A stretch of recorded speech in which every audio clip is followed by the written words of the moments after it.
بسم الله الرحمن الرحيم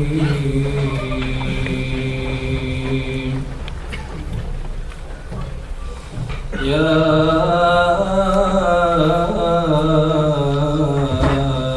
أيها الناس إنا خلقناكم من ذكر يا أيها الناس إنا خلقناكم من ذكر وأنثى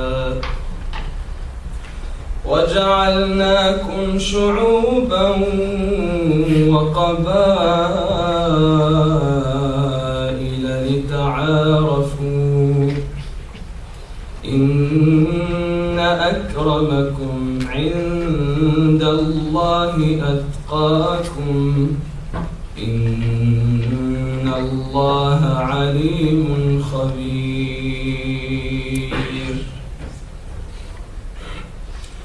والنجم إذا هوى ما ضل صاحبكم وما غوى وما ينطق عن الهوى إن هو إلا وحي يوحى علمه شديد القوى ذو مرة فاستوى وهو بالأفق الأعلى ثم دنا فتدلى فكان قاب قوسين أو أدنى فأوحى إلى عبده ما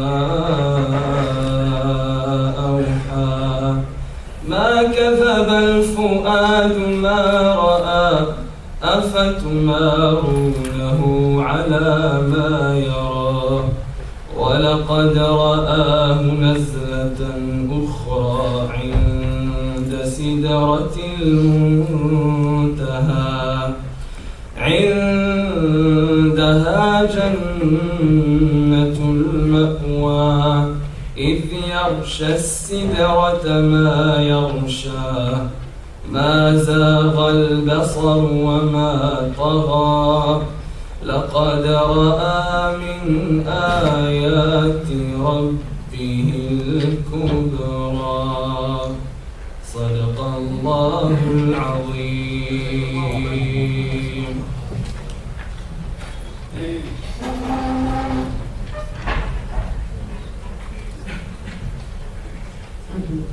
Vous m'entendez? Salam alaikum, bonsoir à toutes et à tous. Donc au nom du Europe Muslim Network, nous vous souhaitons la bienvenue dans le cadre de la dernière conférence de l'année. Effectivement, nous arrivons à la fin d'un cycle de conférences et la prochaine conférence, je vous l'annonce d'ores et déjà, aura lieu normalement aux alentours de novembre-décembre. Donc je tiens à tous vous remercier d'abord d'avoir été fidèles tout au long de ce cycle de conférences publiques. Encore une fois, une pensée chaleureuse, fraternelle à ceux qui n'ont pas pu rentrer. Évidemment, c'est toujours délicat de devoir passer et de voir toutes ces personnes qui sont à l'extérieur. On ne demande pas mieux que de faire des conférences dans d'autres salles, mais les moyens nous manquent. Donc voilà, c'est une des raisons aussi pour lesquelles nous ne louons pas d'auditoire beaucoup plus grand. Voilà. Alors, avant de commencer, avant de rentrer dans le vif du sujet, nous allons d'abord demander à Salim Awash, qui est membre du MRACS, et qui très rapidement va nous parler de la semaine d'action contre le racisme qui sera lancée dès la semaine prochaine, et d'une troupe théâtrale, Ras El Hanout, qui se produit actuellement sur toute la Belgique et à Bruxelles, donc sur Bruxelles déjà, bientôt toute la Belgique et puis probablement toute l'Europe. Voilà, tu as 2 minutes, on est pris par le temps. Bien sûr, c'est tout ce que c'est. Merci, salam alaikum, bonsoir à tous. Donc merci aux organisateurs, merci Melika. Je vous présente 2 activités du MRACS et de Ras El Hanout. Alors la première, c'est le MRACS, c'est la semaine d'action contre le racisme. Ça commence ce dimanche avec une ouverture avec 2 spectacles. Je ne vous en dis pas plus parce que la soirée est déjà sold out. Et vous avez sur les autres jours des activités sur toutes les thématiques. thématiques sur les gens du voyage, sur l'islamophobie avec Moulay Daoud lundi soir, sur le racisme envers les Noirs, ce sera jeudi à Louvain-la-Neuve. Et on va terminer par une soirée de clôture à Namur samedi, donc c'est la 6e édition de la semaine d'action contre le racisme. Et vous avez, dans le cadre de cette semaine, je remets mon micro, vous avez la pièce de théâtre pour l'étranger. Vous avez peut-être reçu un SMS, reçu déjà un flyer.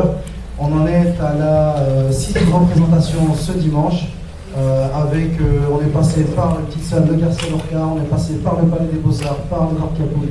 Ce dimanche, le théâtre du Vaudeville, c'est déjà full avec l'ouverture avec le Brax. Il reste une date, le Centre culturel Ducle, vendredi 25 mars, donc vendredi prochain, c'est la seule date qui reste. Donc voilà, c'est un spectacle qui vous parle du racisme d'hier, d'aujourd'hui et de demain, avec beaucoup d'humour, beaucoup d'émotions, beaucoup de réflexion. Vous avez les flyers qui sont là autour de vous. On est là pendant la pause, on a un petit stand aussi, si vous voulez prendre vos préventes, si vous voulez pas vous déplacer au Centre culturel Ducle. Donc venez regarder les échos, c'est que du bonheur, donc on vous invite à venir nous rejoindre sur scène. Merci.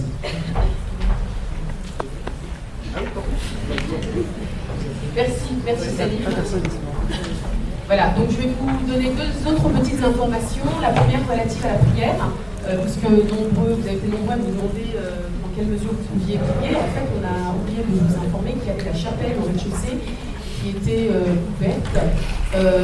Donc voilà, il doit y avoir un ou deux tapis, donc néanmoins vous pouvez accomplir la prière pendant la pause. La deuxième information dont je voulais vous informer était relative à Juste Cause, donc on est désolé de revenir avec cette information, mais très brièvement, et comme vous le savez, en septembre 2009, donc Tariq Ramadan avait été injustement licencié de l'université de Rotterdam.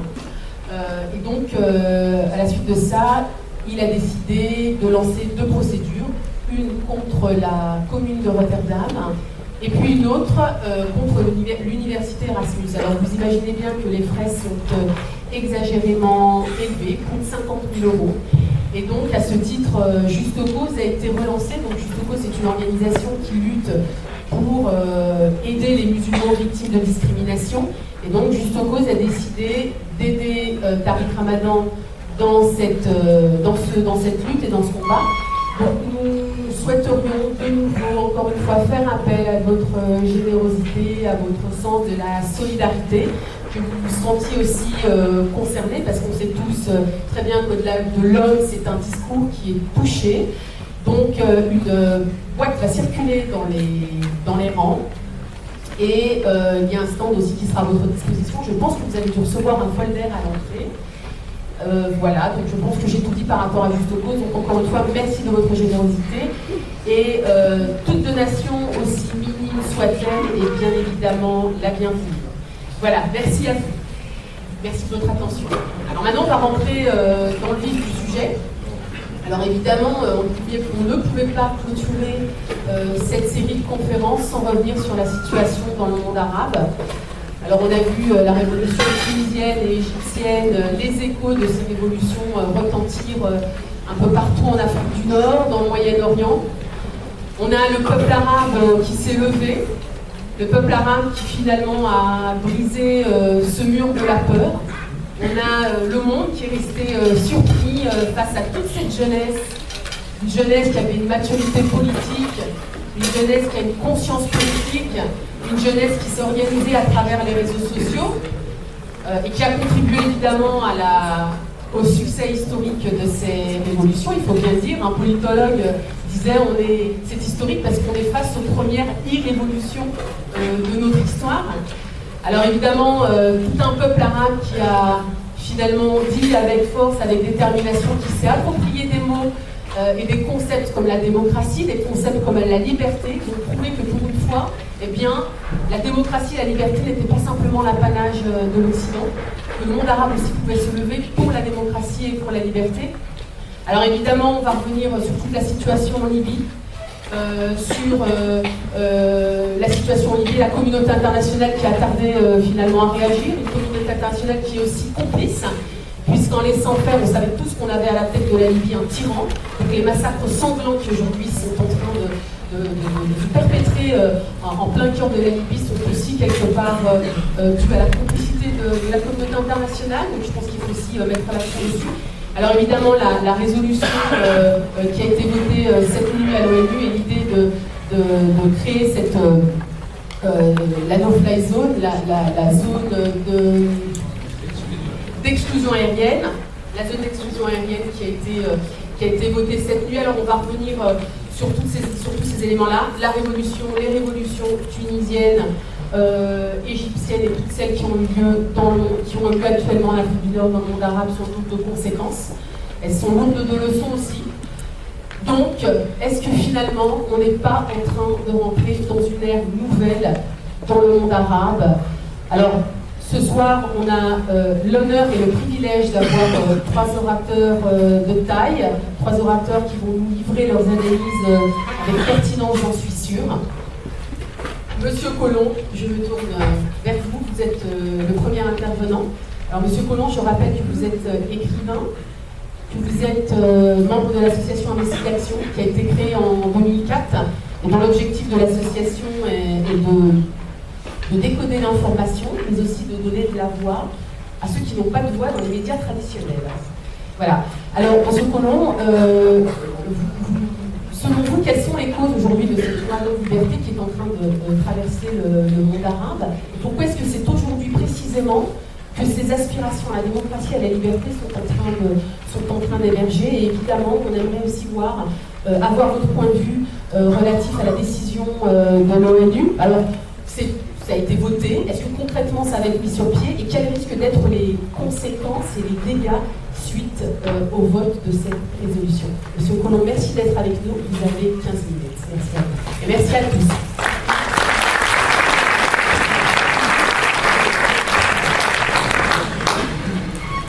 Merci de m'accueillir.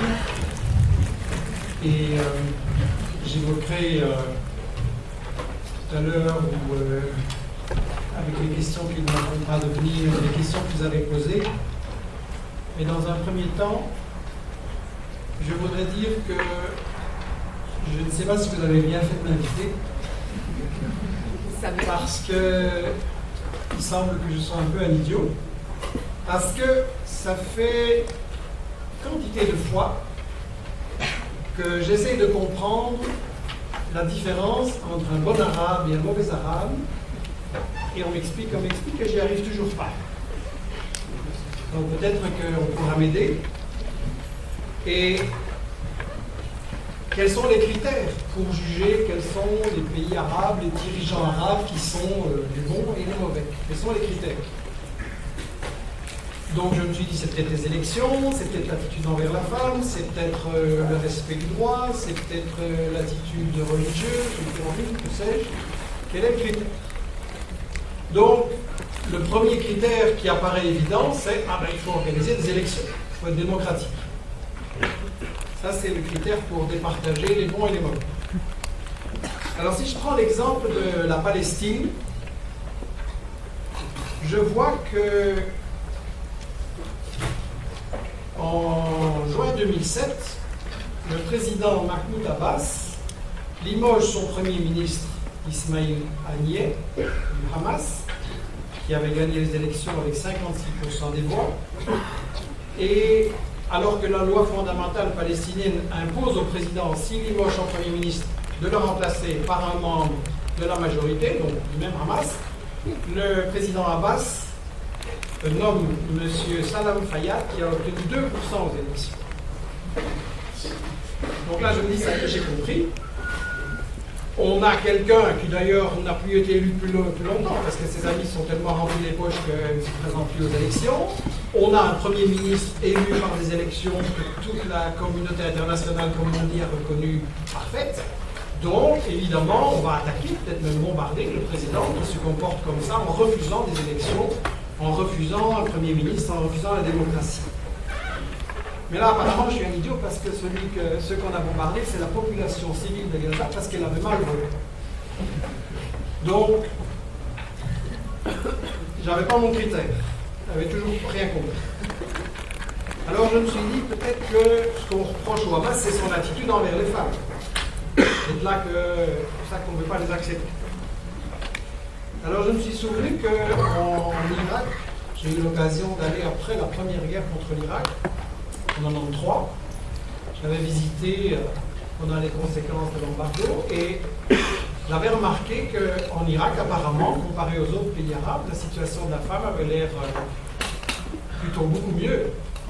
Et je me souviens que j'avais vu, par exemple, dans des ministères, des femmes qui commandaient à des hommes et tout le monde trouvait ça normal. Mais apparemment, j'avais rien compris parce que l'Irak, c'était des mauvais arabes.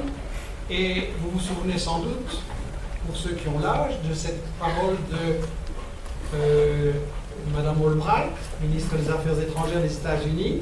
On l'interroge, on lui dit l'embargo que vous imposez à l'Irak, ça a fait mourir 500 000 enfants, est-ce que ça en valait la peine? Elle répond oui. Donc il y a 500 000 femmes arabes qui ont eu la douleur épouvantable de perdre un enfant à cause des conséquences de l'embargo. Donc les Irakiennes, ce ne sont pas les bonnes arabes. Et quand on regarde qui sont les bons arabes, notamment ceux qui ne sont pas critiqués, qui n'ont pas des campagnes de médias, qui n'ont pas des grandes menaces, c'est l'Arabie Saoudite. Où, je ne sais pas si je dois décrire la condition de la femme, je disais encore là tout récemment qu'une femme qui avait été violée par des kidnappeurs, les kidnappeurs ont été condamnés, mais elle a été condamnée aussi. Elle se trouvait avec un homme avec qui elle n'aurait pas dû. Et un autre procès en Arabie Saoudite, un mari et sa femme ont été obligés de se séparer, alors qu'ils étaient mariés depuis longtemps, parce qu'ils n'appartenaient pas à la même tribu. Et donc après, on les a arrêtés, emprisonnés et obligés à se séparer. Donc, apparemment, j'avais rien compris, puisque l'Arabie Saoudite, c'est les bons arabes et les autres. Alors, je me suis dit, bon, mais à Saddam, on a fait des reproches. On lui a dit, par exemple, qu'il avait envahi le Koweït voisin et que ça, c'était vraiment pas bien, parce que ça violait le droit international. Bon, on avait juste oublié de signaler que c'est les colonialistes européens qui avaient séparé le Koweït de l'Irak, donc je ne sais pas si simple que ça, mais quand même, je me disais, ça y est, on a le droit international, et là, c'est un critère pour juger les bons et les mauvais arabes. Par exemple, quand on sait que les Palestiniens ont été chassés par Israël, on ne va pas en parler, mais ont été chassés par Israël en 48, en 67, qu'il y a plein d'Arabes qui ont dû se réfugier dans des pays voisins, je me suis dit, ça y est, le bon arabe, c'est celui qui soutient le respect du droit international et qui aide les Palestiniens à récupérer ses droits. Les gens comme Kadhafi et d'autres ont fait ça pendant longtemps, mais là, c'est pas les bons. Par contre, il y a un bon arabe en Jordanie, roi de Jordanie, et lui, il a massacré dizaines de milliers de Palestiniens en septembre noir, en 70. Donc en fait, j'avais toujours rien compris. Et je me suis dit, bon, peut-être que le problème avec Kadhafi, c'est qu'il a soutenu le terrorisme à certains moments. Donc voilà, j'ai mon critère. Le bon arabe, c'est celui qui est totalement opposé au terrorisme. Et alors je me suis souvenu que dans les années 80, parce que j'ai l'âge d'avoir des souvenirs des années 80, je me suis souvenu qu'il y avait un gouvernement en Afghanistan qui avait à un moment donné fait une réforme agraire pour émanciper les paysans, pour leur donner des terres, pour les sortir de la pauvreté, qui avait aussi émancipé les femmes d'ailleurs. Et ce gouvernement afghan, il faisait du travail qui n'était pas si mal. Et il y a un arabe qui a fait des attentats pour renverser ce gouvernement. Cet arabe s'appelait Ben Laden. Et donc je me suis dit, ça y est, là j'ai un mauvais arabe. Ben Laden, les attentats, c'est pas permis. Mais j'avais tout faux, j'étais encore un idiot, parce que Ben Laden, pour faire ses attentats, avait été financé, organisé, soutenu par les États-Unis, comme l'a reconnu par après M. Brzezinski, le ministre des Affaires étrangères de Carter. Donc, alors après ça c'est compliqué, parce que donc Ben Laden qui faisait ses attentats en Afghanistan, c'était un bon arabe. Mais après, il les a fait contre les États-Unis, donc c'est devenu un mauvais arabe. Donc, ça devenait compliqué parce que ça dépendait en fait qui soutenait vos attentats et contre qui vous les faisiez. Alors, je me suis dit, moi, peut-être le problème de Ben Laden, c'est que c'était un fanatique religieux et que c'est une attitude envers la religion et qu'un mauvais arabe, c'est celui qui est fanatique, intolérant et qui persécute les autres religions. Alors, je me suis dit, au Liban, il y a le Hezbollah, il y a Nasrallah, et ce sont musulmans, très croyants, avec leur programme, mais en même temps, je vois qu'ils font des alliances avec des chrétiens, avec des communistes, et qu'ils reconnaissent que le Liban, c'est un pays multiconfessionnel dans lequel il faut que tout le monde puisse vivre et avoir les droits égaux, et qu'il faut une société tolérante et ouverte. Donc je pensais, ça va, Nasrallah, Hezbollah, voilà, non, on les bombarde. On fournit toutes sortes d'armements et de financement à Israël pour les bombarder.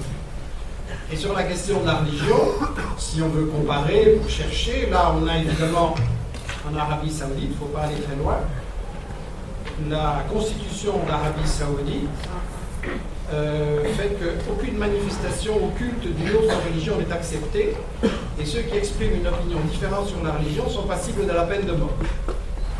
Mais n'empêche qu'aux yeux de l'Occident, de nos gouvernements et de nos médias, le roi Fahd, ça c'est à modérer, ça c'est le bon art. Donc j'avais toujours rien compris.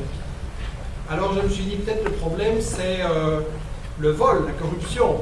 On n'a pas le droit de se remplir les poches sur le dos de son peuple.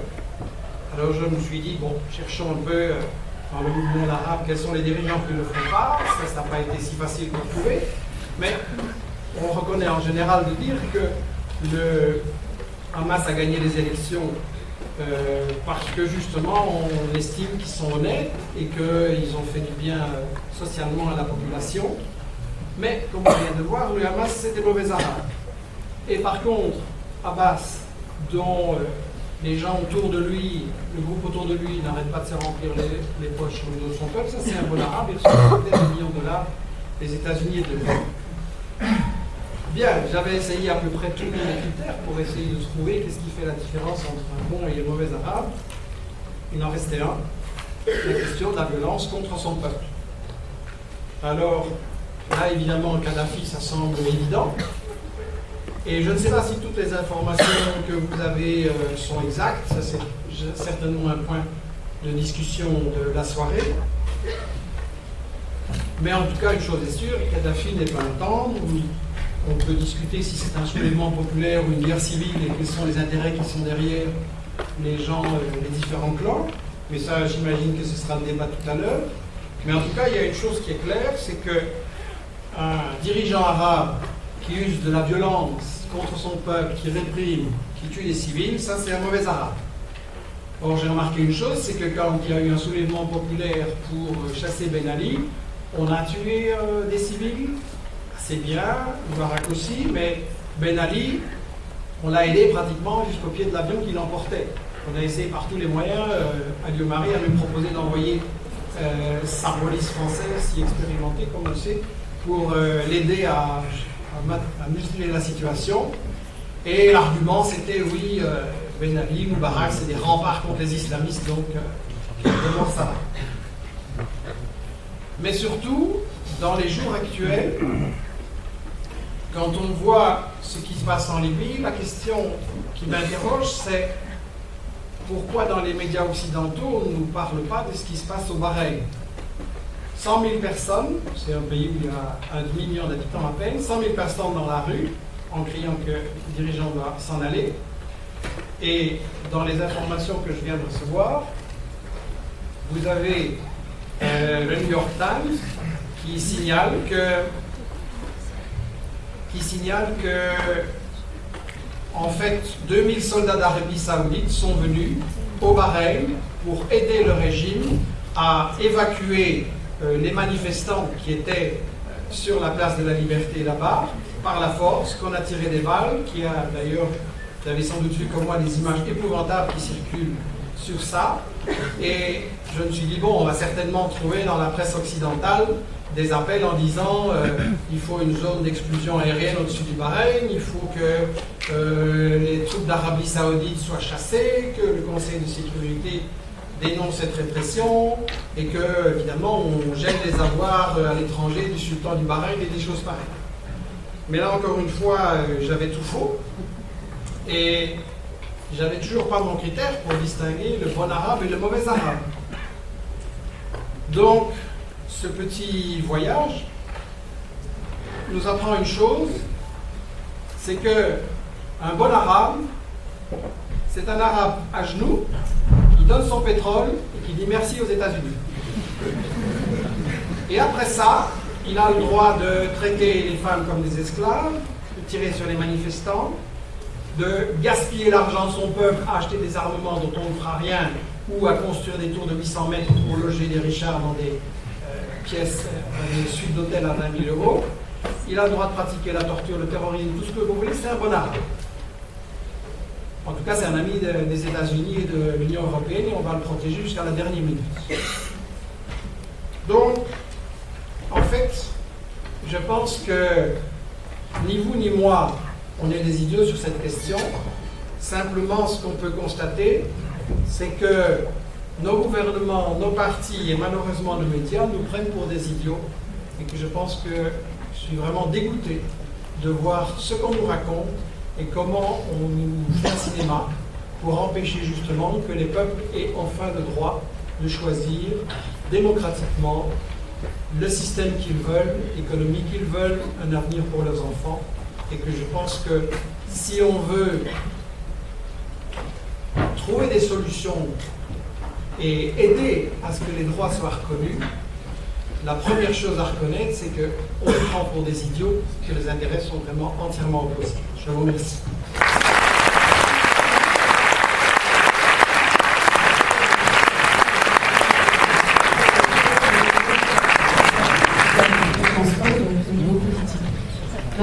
Madame Durand, merci d'être avec nous, merci d'avoir accepté cette invitation.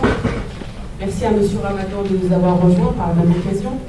Alors Madame Durand, vous êtes vice-présidente du Parlement européen, donc pour nous c'est important d'avoir un petit peu le point de vue de l'Europe, parce qu'on a vu à quel point finalement l'Europe a mis du temps à réagir. On l'a vu au départ avec la révolution en Tunisie, Madame Ashton qui a mis du temps à réagir, on voit la communauté internationale qui a mis aussi du temps à réagir. L'Europe n'a pas eu une position très claire finalement, et puis on s'est rendu compte que finalement c'était aussi parce que l'Europe avait collaboré avec le colonel Kadhafi, dictateur qui est. Bon. Alors, j'ai envie de dire que la réputation de l'Europe a sérieusement été entamée sur la scène internationale. Donc aujourd'hui, selon vous, comment est-ce que l'Europe peut avoir finalement, peut être un acteur de poids vu le cours des événements actuels, et comment l'Europe pourrait accompagner aujourd'hui les réformes socio-économiques, politiques, pour essayer de trouver et d'accompagner la transition et puis la stabilité dans la région. Merci encore à vous d'être parmi nous, vous avez un quart d'heure. Bien, bonsoir. Vous m'entendez? Non.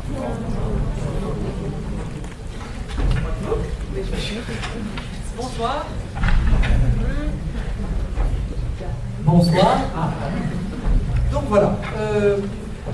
Je pense que Michel Colomb est un polémiste et il a raison de faire, je dirais, un peu de son point de vue, dans la manière un peu humoristique de présenter les bons et les mauvais arabes.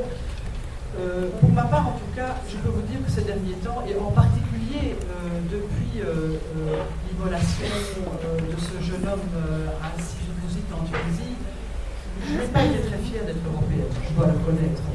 Je pense qu'évidemment, ceux qui avaient tout prévu sont très bien malins aujourd'hui de dire qu'ils avaient tout prévu. On a tous été surpris par ce qui s'est passé, même si évidemment on savait, et certains mieux que d'autres. Et je n'aime pas quand on dit tous les médias, tous les partis, tous les gouvernements, ce n'est pas tout à fait vrai.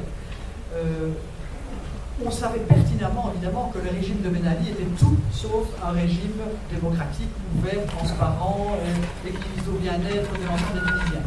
C'est un régime qui, depuis des années, est un régime militaire, un régime dictatorial, un régime où la police est à tout le point de vue, un régime dans lequel on met les gens en prison pour un an, où la liberté d'expression n'est pas garantie. Et donc c'est un régime qui pêchait par énormément de travers, je ne les qualifierai pas ni de bons ou de mauvais arabes, de travers graves, extrêmement graves. C'est un régime pourtant à propos duquel beaucoup d'Européens, alors là aussi, essayons d'un petit peu être clairs sur les Européens, l'Europe, qui est l'Europe. Il est vrai que le Conseil européen, les ministres européens, ont considéré à pas mal d'égards qu'au fond, le régime de Ben Ali, on l'a dit et tout le monde l'a souligné, arrangeait bien tout le monde dans la mesure où il permettait d'avoir une série d'alliances, pas pour le pétrole, parce que là, il n'y en a pas, mais en particulier sur les accords de réadmission pour les réfugiés qu'on ne peut pas garder en Europe et qu'on fait transiter par ces pays. Il y avait des accords avec Ben Ali qui étaient un peu stricts pour pouvoir reprendre ceux qu'on ne voulait pas chez nous. Il y a d'ailleurs aussi en Libye. Mais ce n'était pas que l'Europe, c'était aussi certains gouvernements européens, dont par exemple le gouvernement Berlusconi qui ne s'est pas privé de ce genre d'accord assez indigne et indécent.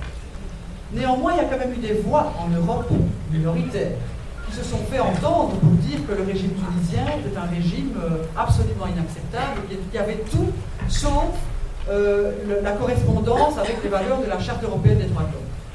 Il y a eu quelques voix qui se sont fait entendre, mais je peux vous dire qu'en tout cas au Parlement européen, il y a quand même des voix un peu dissidentes, heureusement, elles sont minoritaires, et il est vrai qu'il y a eu beaucoup de tiédeur à se mettre en route à partir du moment où ça a commencé à bouger en Tunisie. Bon, on a vu les errements de la ministre française qui était d'un boulot ridicule. On a vu aussi, c'est vrai, Mme Ashton qui n'a pas été très courageuse, qui n'a pas pris les devants, mais je vous demanderai parfois, je me demande aussi dans quel dossier elle a été vraiment jusqu'ici, en tout cas, extrêmement convaincante et courageuse. Je le dis tel quel. Je pense que, voilà, je ne suis pas contre les institutions européennes, je suis en tout cas désolée de voir à quel point un poste qu'on a créé comme celui-là, qui pouvait être investi d'une autorité, d'une capacité à essayer de rassembler les Européens sur une voie forte, est plutôt un poste dans lequel Mme Ashton, et c'est pas contre elle en tant que personne, regarde d'abord ses pieds, regarde ce que dit la France, l'Allemagne, telle et telle, la Grande-Bretagne, avant de décider, et donc avant d'entendre une voix commune, et bien finalement elle ne prend pas position, ou elle prend position de façon, je dirais, tiède et pas très claire. Quand les choses ont commencé sur la place Tahrir au Caire, et que le mouvement, la tâche d'huile, je dirais, a continué, là aussi, tiédeur des Européens, parce que Moubarak, c'était peut-être pas la même chose que Ben Ali, c'était peut-être pas la même chose que Kadhafi, mais néanmoins, c'était un peu le garant de la stabilité, soi-disant, dans les relations dans cette partie du monde, et en particulier à l'égard d'Israël, même s'il y a beaucoup à dire sur ce sujet-là. De ce fait, là aussi, tiédeur européenne, peu d'engagement, et puis un peu plus tard, la même vague, je dirais, déboule dans un pays très différent, qui est la Libye, dans lequel, évidemment, là, il y a des enjeux pétroliers majeurs. Enfin, majeurs, c'est peut-être la réserve pétrolière est plus importante, mais en tout cas, il est clair que l'Union européenne y voit un enjeu majeur. Il y avait là aussi des accords pas très glorieux. Certains, je trouve, avec parfois du poujadisme, mais néanmoins, il faut appeler un chat, ont sorti les photos et les images de tous les chefs d'État qui avaient été à tente sur la tente de Kadhafi pendant des heures et des heures pour pouvoir être reçus par lui. Je pense que ça n'est pas très glorieux. Et comptez aussi, voyez aussi, quand on dit l'Europe, voyez aussi les voix qui en Europe ont condamné Kadhafi depuis très longtemps, ont condamné le régime de Ben Ali, ont dit tout ce qu'elles avaient à dire aussi sur le régime de Moubarak. Et donc, on ne peut pas non plus définitivement condamner l'Europe. Je vous dis, moi je ne suis pas très fier de tout ce qui s'est passé ces derniers 15 jours. Et il y a eu des voix, y compris au Parlement européen, qui sont montées de façon forte, claire, courageuse, qui ont été à contre-courant.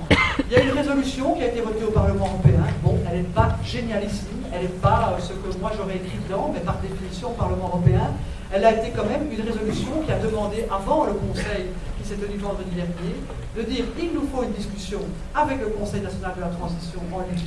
Il le faut. Alors certains ont dit quoi? Qui sont ces gens? On ne sait pas qui c'est. Est-ce que le monsieur Gabriel, que nous avons par ailleurs reçu au Parlement européen, nous avons entendu nous décrire la situation avec beaucoup de justesse d'ailleurs. Oh, il aurait des liens avec Abu Nidal, il a été ancien ministre de Kadhafi. À un moment donné, on ne demande pas à un mouvement d'insurgés de sortir le pédigré de chacun de ses membres et de demander s'il y a eu des élections internes pour savoir qui a été élu avec combien de voix, parce que les heures comptent, parce que les jours comptent. Et donc, moi j'ai toujours considéré qu'il fallait faire de ce Conseil de la transition un interlocuteur urgemment. Ça a été fait avec un peu de retard. Le Conseil européen de vendredi dernier a été lui aussi relativement frileux. La no-fly zone, il a dit oui, peut-être, mais à condition qu'il y ait un mandat des Nations Unies. Je dirais, une comparaison complètement inappropriée avec la guerre en Irak, ça n'a rien à voir, on n'est pas du tout dans la même situation. En Libye, les insurgés nous demandent une action, nous demandent un soutien militaire, nous demandent cette no-fly zone, et la Ligue arabe l'a confirmé quelques jours plus tard dans une réunion au Caire. Autrement dit, je pense que du point de vue politique, il était urgent de répondre. Bon, alors on verra bien.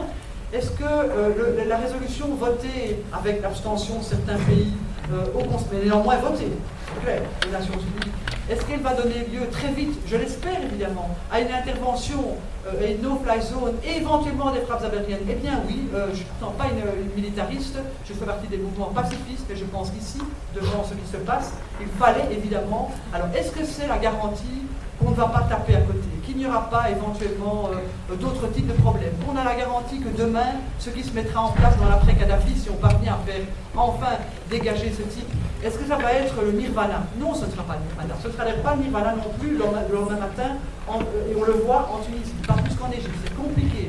Tout ce qui est à conquérir est difficile. Il faut créer une démocratie politique, il faut permettre à des partis de s'organiser, il faut faire des campagnes électorales, il faut écrire une constitution, il faut mettre en place des droits économiques, il faut aussi que tout simplement des gens aient accès à tout ce à quoi ils n'ont pas eu accès. Ils sont impatients et on les comprend. Donc je pense que ce n'est pas garanti sur facture. Mais en tout cas, je suis convaincu que les Européens n'avaient pas le choix. Je pense qu'ils ont été extrêmement tardifs. J'ai été très malheureuse et très mal, et on ne s'est pas privé de l'exprimer au Parlement européen de cette tiédeur européenne. Je crois qu'aujourd'hui, il est temps de soutenir à la fois les mouvements associatifs, les organes de presse, les partis politiques, y compris donner des moyens, accueillir tous les réfugiés qui arrivent ici, accueillir les Libyens qui arrivent ici. Il faut, enfin, je ne comprends pas, je vais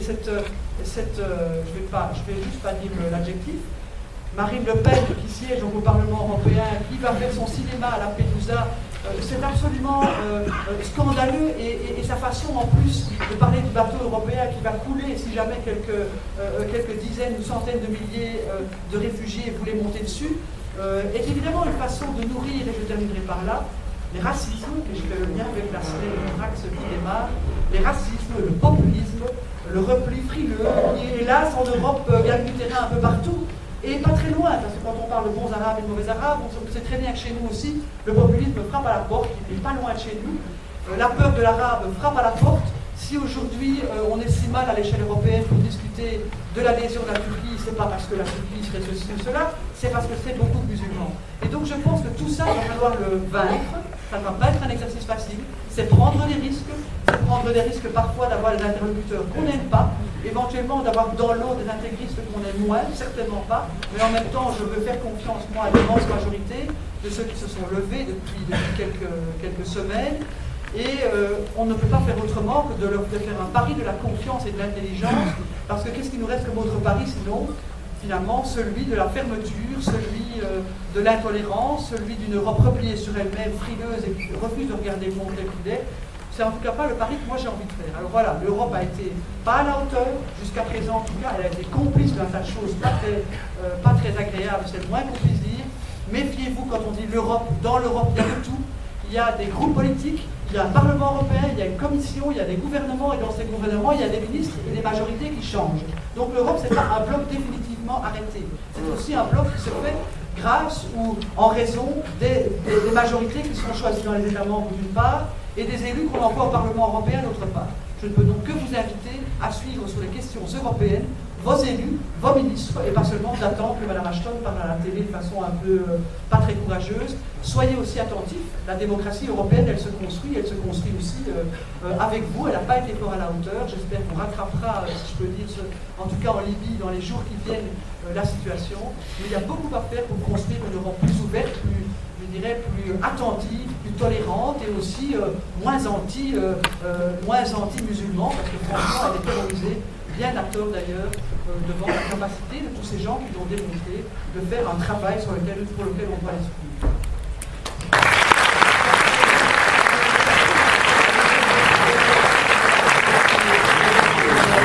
La situation dans le Méditerranée. Tariq Ramadan, merci d'être avec nous. Donc, je vous rappelle de Europe Muslim Network. Alors Tariq, au vu des événements actuels, on a vu que Kadhafi a progressé sur le terrain, qu'il a gagné du terrain, on a vu un peuple qui souffre, on a vu la communauté internationale, comme on l'a vu aujourd'hui, qui a tardé à réagir. Cette résolution, cette nuit, la zone d'exclusion aérienne qui a été votée, et puis évidemment la situation la situation sanglante au Bahreïn actuellement. Est-ce qu'on n'est pas en train d'assister à la fin du printemps des peuples arabes? Ce serait intéressant aussi que vous nous éclairiez. Est-ce que l'Occident finalement n'a pas peur de voir émerger une démocratie, une grande démocratie arabe? Enfin, un troisième point, je pense qu'on ne peut pas faire la sourde oreille par rapport à ce qui se passe au Bahreïn, à l'antagonisme sunnisme, chiisme. Est-ce que vous pourriez nous apporter votre éclairage en nous expliquant un petit peu Pourquoi est-ce que dans la région, on a l'impression qu'il y a cette peur de la poussée chiite? On a vu l'Arabie Saoudite qui est intervenue dernièrement, non pas par solidarité pour le peuple, mais pour contribuer à la répression du royaume. Qu'est-ce qui est en train de se passer? Est-ce que finalement ce conflit sunnite-chiite n'est pas en train de devenir beaucoup plus important que le conflit israélo-palestinien? Tariq, vous avez un quart d'heure. Merci.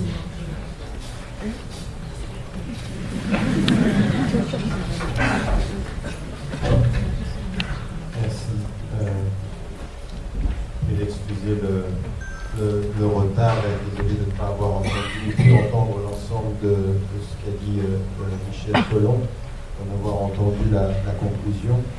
Et comme on a juste un quart d'heure, je vais directement d'abord remercier ceux qui, au nom de European Muslim Network, ont organisé cette rencontre. Vous, toujours fidèles, et je suis vraiment désolé de voir qu'il y a 200 personnes qui n'ont pas pu rentrer pour des questions aussi de sécurité. Et donc, on va trouver une solution.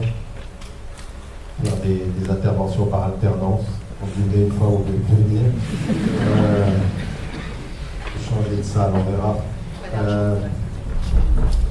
Voilà, moi ce que j'aimerais simplement faire, c'est au vu de ce que j'ai entendu aussi, au vu des questions qui m'ont été rappelées par Malika, simplement faire un certain nombre de constats et poser un certain nombre de questions. À toutes ces questions qu'on a, moi j'ai pas toutes les réponses, j'ai des questions critiques sur ce qui est en train de se passer, mais je crois qu'il faut aborder ce qui se passe au Moyen-Orient et en Afrique du Nord avec le double regard de ce qui se passe régionalement, et puis de ce qu'en Occident, on a pris parfois comme position, ou des positions qu'on n'a pas réussi à prendre, que ce soit en Europe, mais également aussi à la lumière des dispositions américaines. Je pense que c'est important, parce qu'on comprend mal parfois soit l'absence de prise de position, soit le recul, soit les avancées en Europe, si on n'analyse pas ce qui se dit ou se dit pas aux États-Unis. Alors, première des choses que j'aimerais dire comme constat. Moi, j'ai de la peine aujourd'hui à parler du printemps arabe et de parler de grande révolution. Déjà, sur le constat terminologique, je ne sais pas très bien comment on peut nommer ce qui est en train de se passer. Je les nomme effectivement révolution parce que c'est une vraie révolution, un changement d'ordre, mais en même temps, elles sont totalement inachevées, et même en Tunisie, et même en Égypte. Et aujourd'hui, bien entendu, il y a deux pays qui ont connu de façon, trois pays en fait, qui ont connu et le sang et la mort. C'est effectivement la Libye, ça on le sait, le Yémen aujourd'hui, vous avez entendu ce qui s'est passé, le Bahreïn, où les interventions des gouvernements respectifs ont été très très violentes. Et donc, pourquoi se poser la question de savoir si on est en train d'assister à des processus qui sont achevés?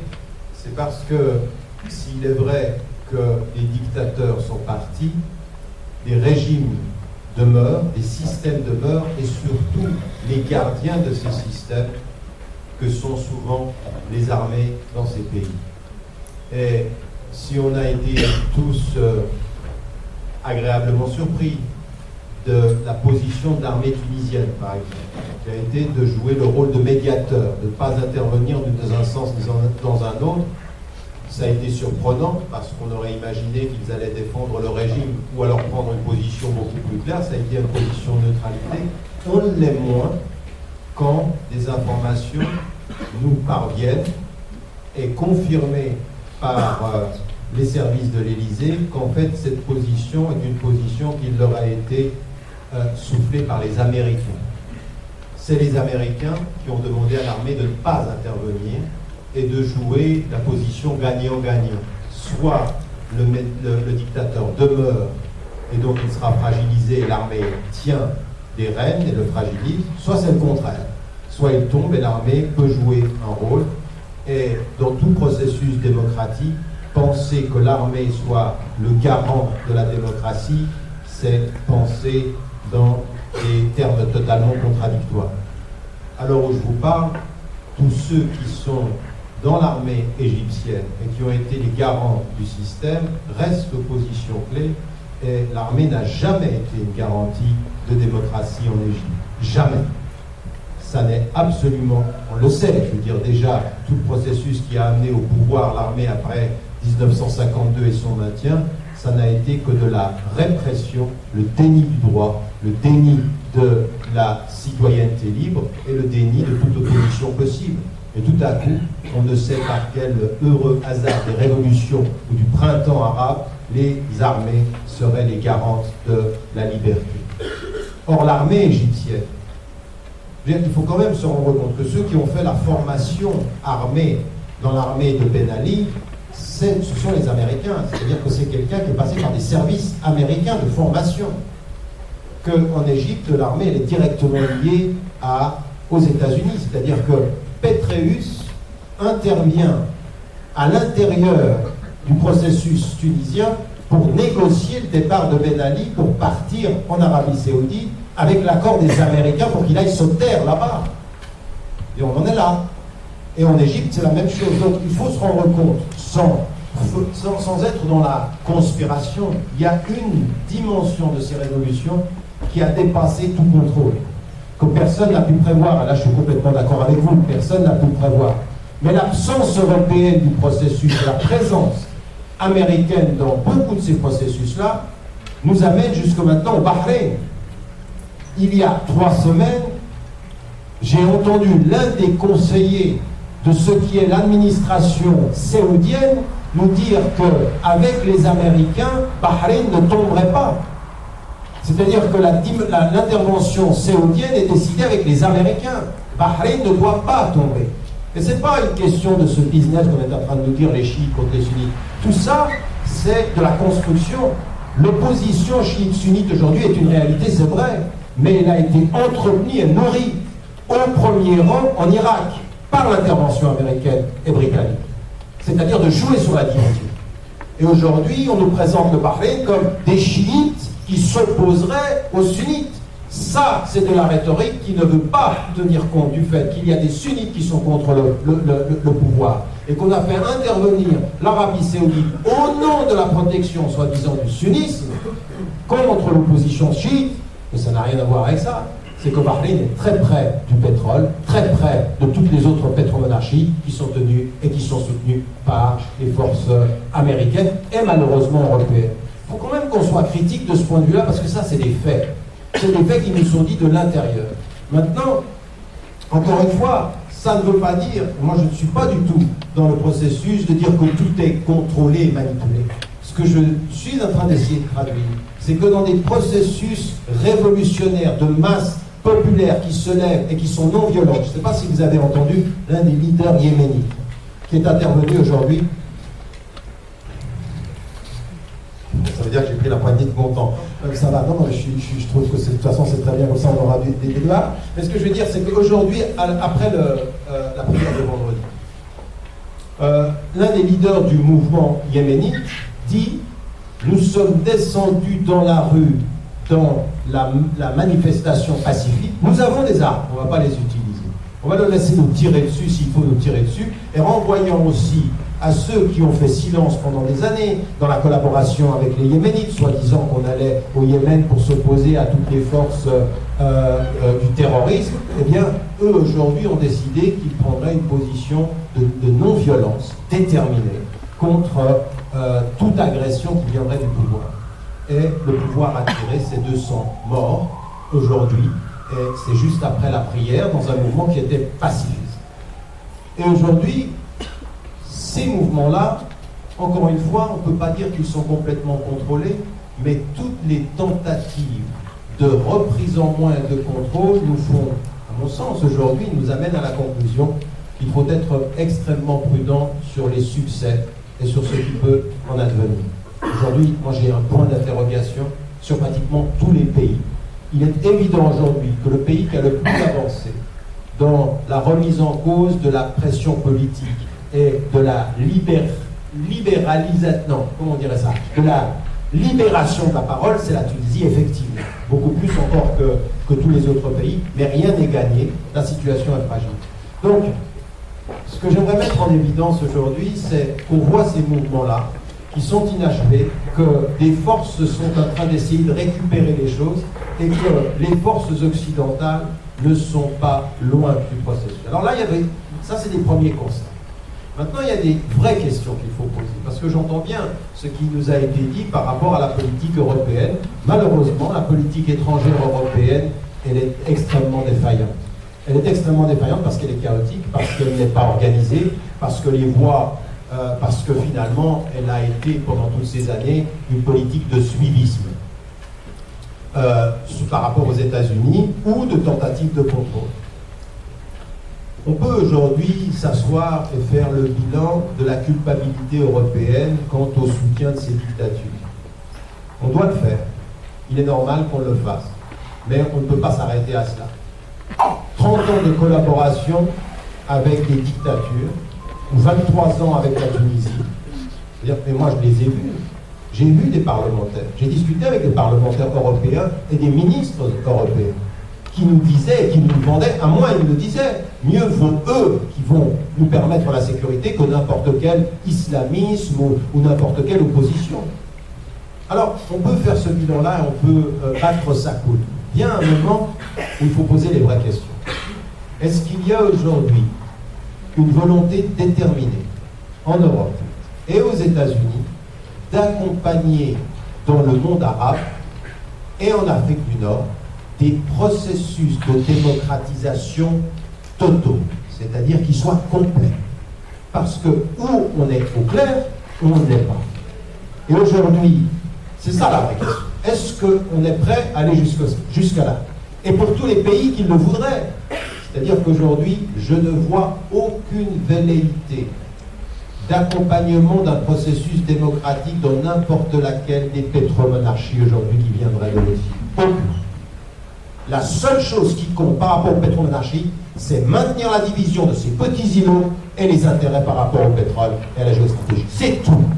Donc, on ne peut pas venir nous dire on a été mauvais pendant 30 ans et faire semblant qu'on n'est toujours pas aussi mauvais quand il s'agit des pétromonarchies ou quand il s'agit même de l'Égypte. Moi, ce pourquoi je pensais qu'il ne se passerait pas en Égypte ce qui s'est passé en Tunisie, et je me suis trompé. J'ai dit que ça ne se passerait pas, d'abord parce que je doutais du peuple égyptien et de son courage. Mais Tony a montré ce qu'elle pouvait faire. Donc en l'occurrence, le processus s'est fait, mais aller jusqu'au bout du processus de démocratisation, c'est-à-dire de vraiment mettre en avant les libertés du peuple et écouter ces peuples. Ça, c'est quelque chose que je ne vois pas aujourd'hui s'exprimer ni dans les politiques européennes, ni dans la politique américaine. Et c'est là où il faut être critique et que nous, de là où nous sommes, citoyens européens, nous continuons à faire ce travail critique. C'est-à-dire, au bout du compte, qu'est-ce que vous avez appris de l'expression des peuples quand ils vous disent « nous en avons marre, nous ne voulons plus de ces dictatures et nous voulons des vraies démocraties ». Qu'est-ce que vous entendez? Est-ce que vous entendez simplement changer de régime pour garder ses intérêts ou changer de politique pour respecter les peuples? Ce sont les vraies questions qui se posent aujourd'hui et qu'il faut poser jusqu'aux États-Unis. Parce que tous ceux qui ont pensé que le président Barack Obama, j'ai même entendu aujourd'hui à la BBC, en disant il est très très étonnant Barack Obama, c'est qu'il attend tout le temps, il donne l'impression des idées, puis il prend une décision au dernier moment. Je vais vous dire une chose, en matière de communication sur les politiques étrangères, j'ai rarement vu un président aussi intelligent que lui. J'ai rarement vu quelqu'un qui donnait l'impression d'être maladroit pour donner l'impression qu'il ne contrôle pas ce qu'il suit tout à fait au premier chef. C'est-à-dire qu'au moment où on l'entendait dire des choses qui paraissaient en dehors de la réalité, on savait qu'un parti de l'armée pensait exactement comme nous. C'est-à-dire qu'il était en contact avec eux. Donc à partir d'un certain moment, tout n'est pas contrôlé par les États-Unis, mais nous n'avons pas affaire à un président dont l'administration est maladroite. Une administration qui est très prudente, et puis quand on a affaire à un président comme le président Sarkozy en France, il vaut mieux être prudent. Bon, on ne va pas rentrer dans les détails. Et je termine sur ces questions-là. Il faut aller jusqu'au bout de ces analyses-là, aller jusqu'au bout des analyses de ce qui est en train de se passer aussi, ou ce qui aurait pu se passer, qui ne se passera sans doute pas dans les pétromonarchies ou au Bahreïn, et de cette tentative de contrôle à laquelle nous assistons aujourd'hui.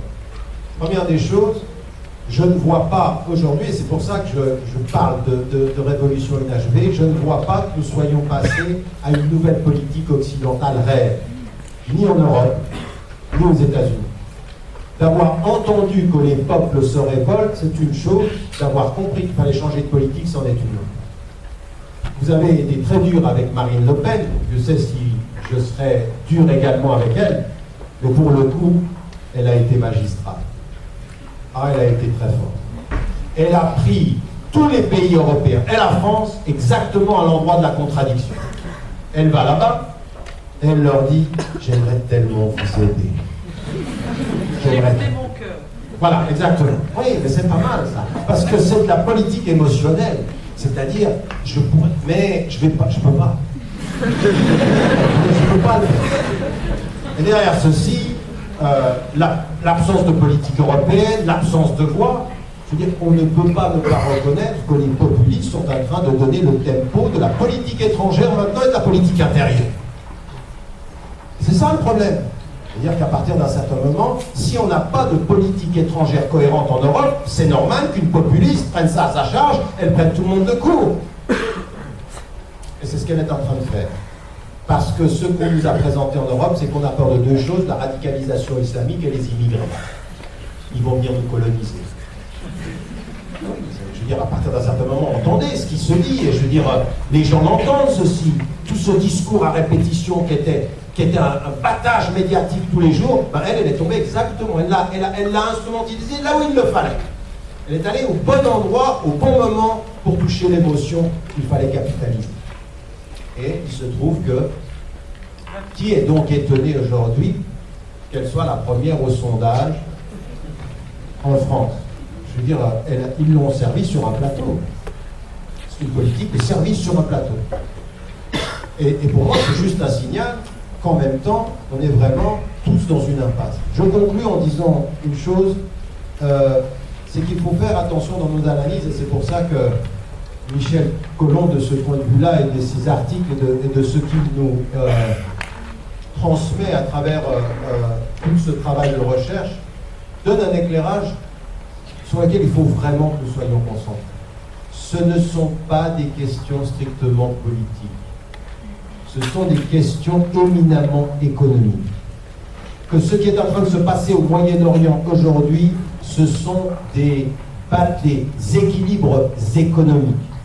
Qu'aujourd'hui, des pays d'Amérique du Sud, de l'Asie, sont en train d'essayer d'établir de nouvelles relations avec le Moyen-Orient.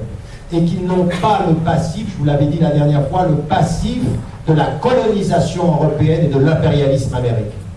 Et que ceci est très dangereux pour les Américains, il faut contrebalancer la possible évolution.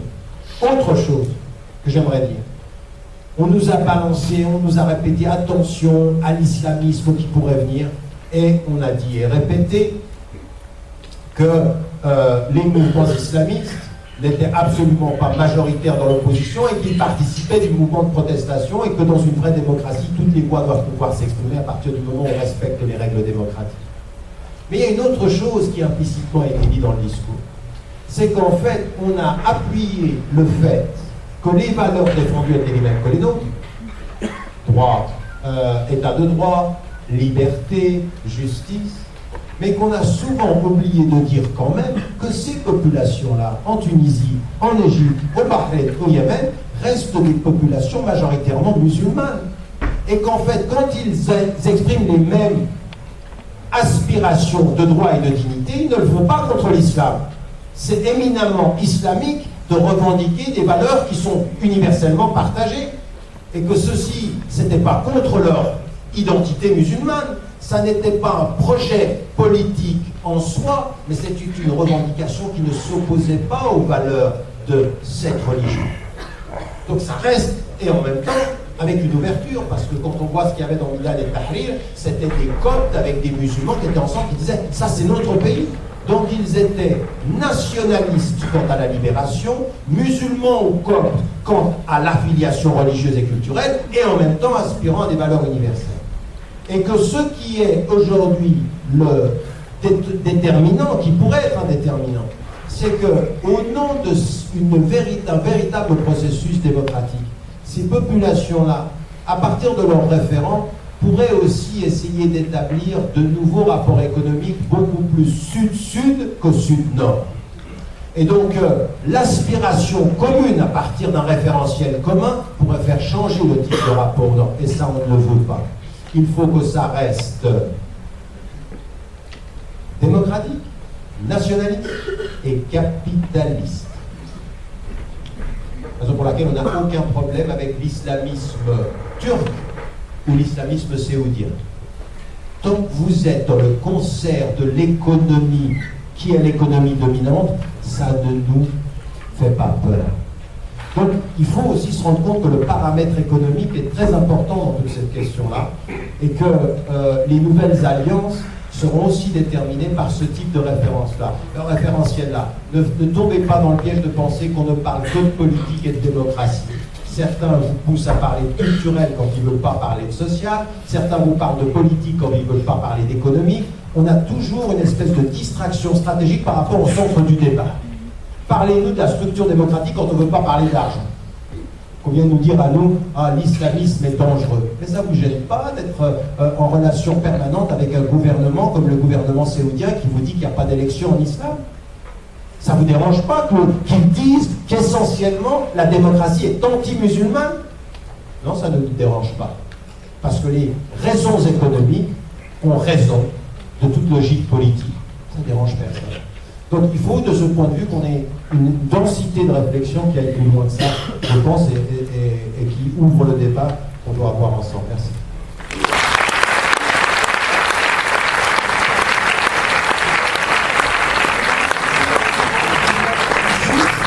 Ajouter un élément. Merci, donc je suis évidemment largement en accord avec ce que vous venez de dire, M. Rabajan. Je voulais simplement ajouter que par rapport aux perspectives, c'est vrai que moi aussi j'ai un point d'interrogation. Les révolutions et les printemps ne sont pas terminés, et après le printemps il y a une autre saison, et je ne sais pas de quoi elle sera faite. Par contre, si je fais une comparaison, dans les années 80, et en particulier en 89, on a eu des mouvements d'un autre côté de l'Europe à l'Est, où ces mouvements ont abouti finalement, au départ avec beaucoup de méfiance, mais néanmoins finalement avec un soutien, mais aussi avec tout ce qu'on a connu dans les Balkans, la guerre au Kosovo, au Srebrenica, tout ça on l'a connu aussi. Néanmoins, on a vu une évolution, ou en tout cas une prise en considération de cette partie Est et de la façon dont l'Est de l'Europe y a adhéré, et donc maintenant on a les mêmes problèmes avec le Bélarus, l'Ukraine, donc les frontières un peu plus lointaines de l'Union européenne, qui font peur aujourd'hui. Et donc moi je veux quand même si j'ai plein d'interrogations, je ne suis pas du tout sûr, moi non plus, que les Européens sont prêts avec une vraie bonne feuille de route pour soutenir la démocratisation. Ça n'est évidemment pas fait, vous avez parfaitement raison. Il y a je dirais des voix qui se font entendre pour ça, il y aura des choses qui se feront et qui iront dans le bon sens. Il y aura évidemment aussi des retournements de situation, il y aura des coups d'armée, il y aura une Europe ou les États-Unis qui seront complices de l'un ou l'autre aspect, morceau à différents moments. Ça veut dire qu'on va devoir tous être extrêmement vigilants dans les mois et les années à venir, à suivre et à dénoncer, à mettre en évidence, à pouvoir pousser à l'échelle européenne, à rassembler les forces malgré tout sur ce qui peut être fait, malgré, j'en conviens parfaitement, la puissance des choix économiques, la puissance d'un certain capitalisme. J'ajoute pour terminer que vous avez raison de dire que la question économique est toujours présente là derrière, là quelque part, et qu'on en évoque une quand on n'évoque pas l'autre. Mais avec les Turcs et avec la Turquie, même là où finalement on a le sentiment qu'on a affaire à un gouvernement, certes mené par des islamistes, par un parti à caractère islamique, mais néanmoins avec 11% de croissance, ce qui est, il n'empêche. Les Européens, il faudrait prendre Sarkozy par exemple, ce qui les dérange, c'est pas qu'il y ait 11% de croissance, certainement pas. Mais ce qui les dérange, c'est avant tout que la religion principale soit la religion islamique. Et donc, malgré le fait qu'on a un pays avec 11% de croissance, qui est quelque part la Chine de l'Europe, tout le monde devrait dire, ou les grands capitalistes, si je veux caricaturer, dire mais c'est génial, évidemment que la Turquie doit adhérer, ça va nous amener une croissance magnifique en Europe. l'enthousiasme n'est pas vraiment là, comme vous le savez comme moi, et la critique est extrêmement dure, même si parfois elle doit l'être sur certains aspects vis-à-vis de ce qui se passe en Turquie. À d'autres égards, on a vraiment des atermoiements assez coupables dans la façon dont on mène le processus d'adhésion. Voilà, c'était deux remarques que je voulais faire, mais je partage.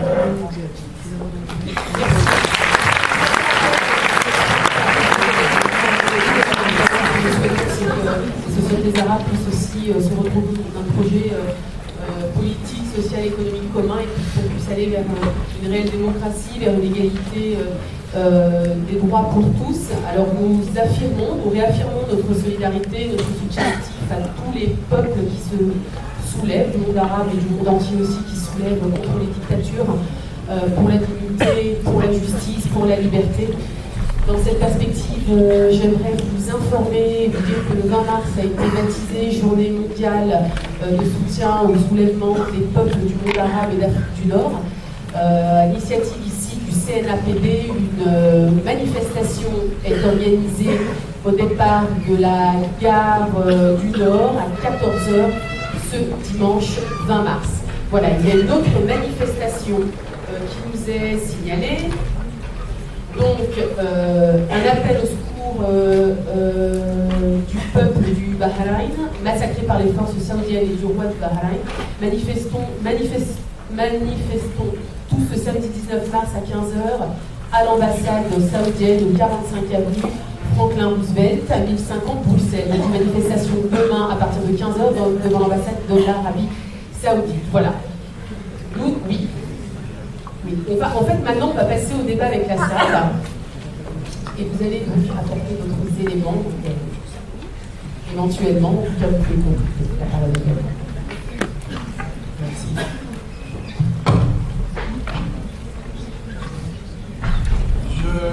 J'entends la réaction d'Isabelle Durand, qui dit qu'elle est entièrement d'accord avec ce que vient de dire Tariq. Je suis entièrement d'accord avec ce que vient de dire Tariq, mais je ne suis pas d'accord avec ce qu'a dit Sarko. Si je suis encore un idiot, donc vous me dites, ce qui dérange Sarko, c'est qu'en Turquie, il y a une majorité islamique. Pas du tout. Absolument pas d'accord. Ce qui dérange, c'est que la Turquie pourrait évoluer, a déjà commencé à évoluer, et que l'ensemble des pays qui entourent Israël sont dans une telle évolution que l'aspiration de ces populations qui veulent mettre fin au colonialisme israélien, c'est de ça que Sarko et l'Europe a peur. On tient à protéger Israël, on tient à protéger le contrôle du Moyen-Orient et le contrôle du pétrole, et donc on a les bonnes relations qui viennent d'être dites avec l'Arabie Saoudite, l'Égypte, etc., pour justement protéger Israël, protéger le vol du pétrole. Il faut quand même voir qu'on a 300 millions d'Arabes dans une vingtaine de pays, et qu'à côté des gens qui vivent sur des fortunes monstrueuses, et surtout qui transfèrent encore beaucoup plus aux multinationales du pétrole des États-Unis et d'Europe, à côté de ça, il y a une misère effroyable. Il suffit d'aller au Caire, il suffit de voir, il y a 2000 personnes qui arrivent tous les jours au Caire, des paysans qui n'ont plus de quoi vivre. Et dans l'ensemble du monde arabe, vous avez une misère terrible à côté de ça. Vous avez une jeunesse, il y a quand même pratiquement un tiers des Arabes qui ont moins de 15 ans, qui vont débouler sur le marché du travail bientôt, et il n'y a pas d'emploi, parce que l'économie qu'il y a, c'est une économie de parasites, où on utilise simplement le pétrole, et après ça, il n'y a rien du tout pour la population, pour le social, pour développer l'éducation et la santé. Et le problème, c'est que quand vous parlez de démocratie européenne, je ne suis pas d'accord avec vous. Si l'Europe était vraiment une démocratie, elle ne soutiendrait pas Israël, qui est une dictature coloniale.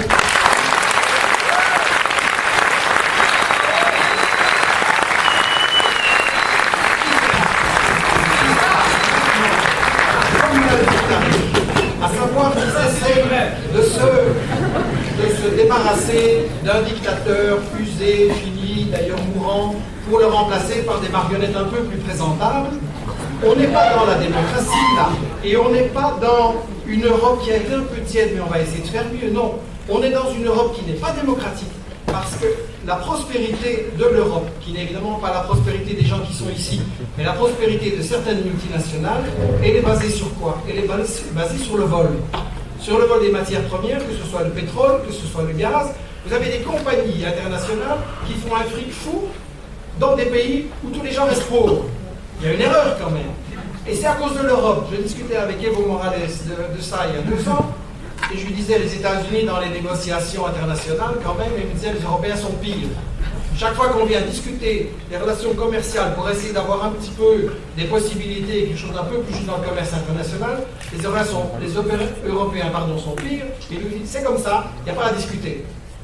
Alors, parler de démocratie européenne, c'est pas parce qu'il y a quelques europarlementaires qui défendent des positions plus acceptables qu'on peut dire qu'il y a une démocratie européenne. Il faut avoir le courage de dire que la richesse de certains dans le Nord est basée sur le fait que la moitié de l'humanité crève de faim et que c'est ce système-là qu'on essaye de maintenir en essayant de sauver l'essentiel en Égypte, en Tunisie, au Bahreïn et ailleurs.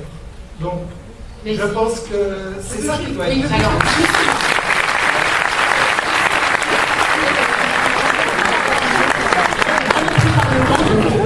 Il va falloir passer avec voilà. Je pense que ce sera très stimulant de pouvoir échanger avec la salle et puis éventuellement de répondre et de rajouter des compléments d'information. Mais sinon là on va passer à un débat entre les orateurs, ce qui aurait été vraiment quelque chose de souhaitable si nous avions le temps. Malheureusement ça n'est pas le cas. Donc la parole est à vous. S'il vous plaît, soyez concis, bref, nous n'avons pas beaucoup de temps. Là, on est dans le rouge. Si on veut continuer à faire nos conférences au faculté Saint-Louis, il faut vraiment qu'on sorte à 21h30. La parole est à vous. Merci. Alors, les micros circulent. Où sont-ils? Là-bas.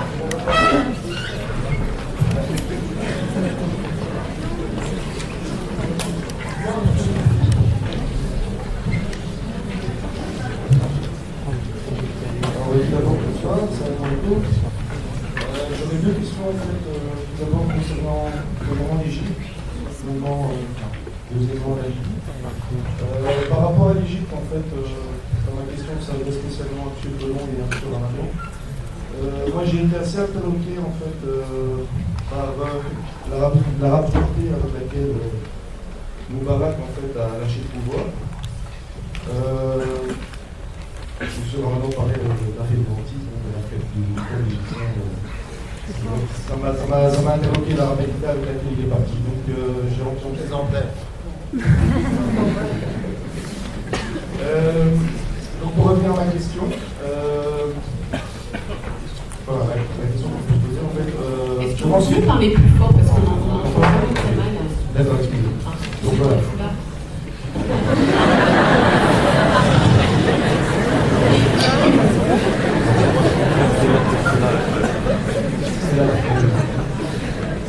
Donc j'en reviens à ma question. Voilà. Je suis directement j'ai de sources entendu un citoyen américain dissident du nom d'Alex Jones qui a fait tout un commentaire en fait intéressant sur pourquoi est-ce que Moubarak est parti si vite. Il sous-entendait que l'armée a fait donc directement les États-Unis.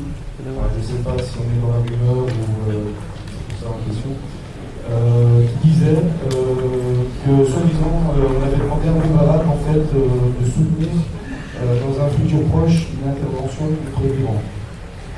Raison pour laquelle il est parti si vite, parce qu'il a refusé. Donc voilà, ça c'était ma première question. Pourquoi est-ce que les États-Unis ont lâché Moubarak si rapidement? Et puis la deuxième question par rapport à la Libye. Ouais. Donc c'était plutôt pour rebondir en fait sur la Libye. Donc c'est pas vraiment une question. D'accord, merci. Elle s'adresse à qui votre question? Pardon? Aux 3 orateurs? Elle s'adresse à qui votre question? Alors, quelle était précisément M. Collomb et à M. D'accord, Morales. à M. Collomb, très bien. Alors, ici. Une question pour M. Collomb. Un petit peu le processus de réforme de la gouvernance du Conseil de sécurité, puisque beaucoup de choses ont changé depuis la Première Guerre mondiale, sauf la politique étrangère américaine. Deuxième question pour Madame Confort. Moi, en tant que citoyen belge, citoyen européen, qu'est-ce que j'ai comme moyen pour limoger Madame Ashton? J'ai fait une marche sur du Parlement via la Commission, faire des sit-ins, faire des commissions, ou bien une faille dans notre modèle démocratique. Et une dernière question pour M. Ramadan. Quel est le meilleur conseil que vous puissiez nous donner pour qu'on se mobilise? Parce que depuis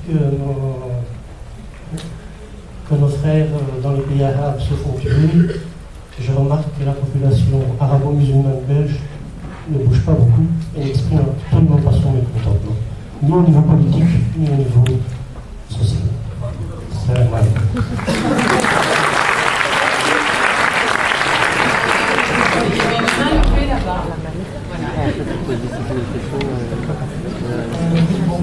Ma question s'adresse à qui se sent concerné par la question.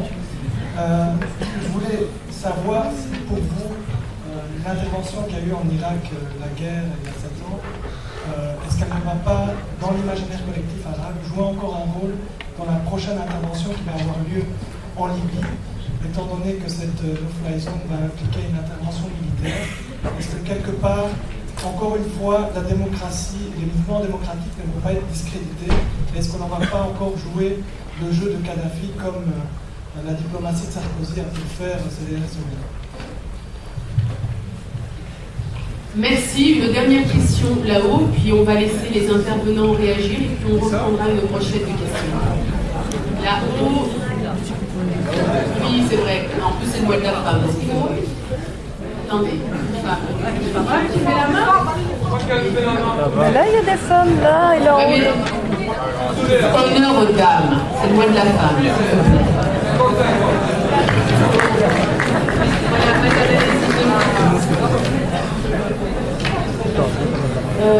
Moi, je voulais m'adresser à M. Ramadan parce qu'aujourd'hui, je ne peux pas m'empêcher de m'adresser à l'Égyptien que vous êtes. Voilà, en tant qu'individu, pas en tant que personne publique. Je voulais savoir si vous envisagiez de peut-être donner un virage dans votre combat que vous menez ici en Occident depuis des années, et de le transférer peut-être en Europe, en Égypte, pardon, puisque vous nous disiez tout à l'heure que vous ne croyez pas au début. Voilà, aujourd'hui, le peuple égyptien a prouvé qu'il en avait la volonté, qu'il avait la volonté justement de changer. Est-ce que vous pouvez contribuer à peut-être leur apporter une meilleure méthode, ou que sais-je? Et une sous-question pour la référendum de demain en Égypte, est-ce que vous auriez voté oui ou non? Alors, plus des questions pertinentes, les femmes. Le référendum. Allez, on va aller. Concernant les amendements constitutionnels. Merci. Merci. Voilà, on va laisser les orateurs répondre aux questions qui ont été posées. La parole est à vous. Vous avez 1 minute.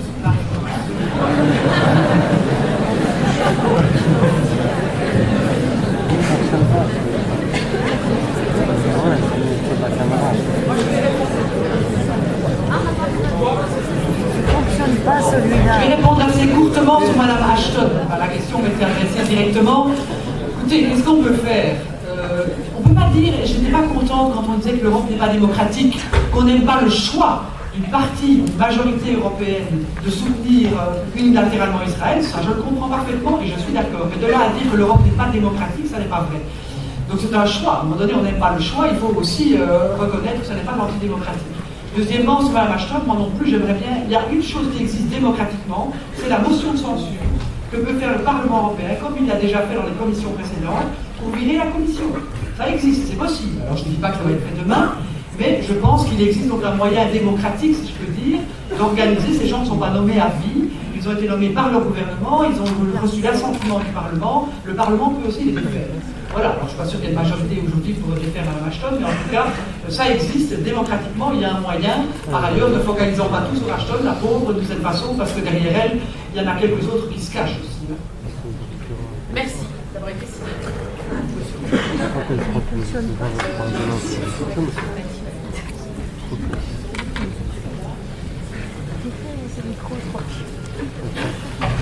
Tant que vous hésitez là, à quoi vous allez répondre sur l'intervention militaire et l'analogie avec l'Irak, je prends la parole. Je pense vraiment que l'analogie avec l'Irak, non, c'était là-bas qui m'avait posé la question. Je pense que l'analogie avec l'Irak, bien sûr qu'il y a une espèce d'imaginaire qui dit armée, dit tout ce qui va avec, dit guerre, images de guerre, on a toutes les images de ce qui s'est passé en Irak. Par contre, ici, on est quand même dans une situation très très différente. Alors essayons de sortir de l'imaginaire négatif d'une intervention unilatérale des États-Unis en Irak et partons ici d'une demande précise dont nous ne mesurons pas ce qu'elle donnera, mais en tout cas qui est demandée à la fois par le Conseil de la Transition, par les Libyens, par la Ligue arabe, par le Conseil de sécurité. On est quand même dans un tout autre cas de figure. On a l'écoute beaucoup plus franche, alors c'est pas non plus avec joie qu'on fait ça. C'est aussi pour essayer de préserver ce qui peut encore l'être. Et je pense qu'on va découvrir des horreurs une fois qu'on aura libéré Benghazi. Je l'espère. Pas qu'on découvre les horreurs, mais j'espère qu'on libérera Benghazi et qu'on leur permettra d'exister, mais qu'on va découvrir des horreurs une fois que la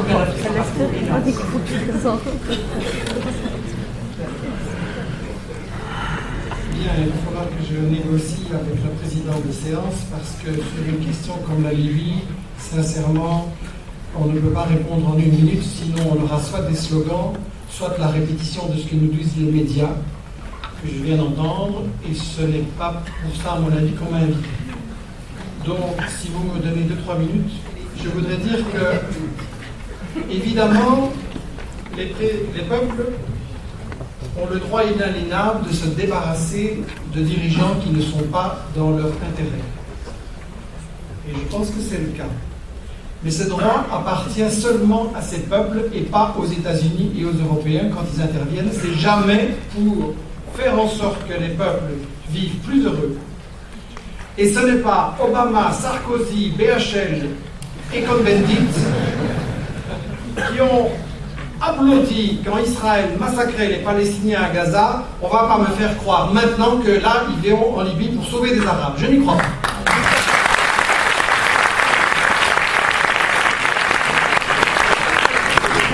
Donc, il faut se poser la question. Vous laissez pas revenir. Il faut se poser la question. On avait des pas de slogan. On avait des pas de slogan. C'est la vérité. S'il vous plaît, monsieur Colomb, suivez. Il faut se poser la question pourquoi ils veulent intervenir.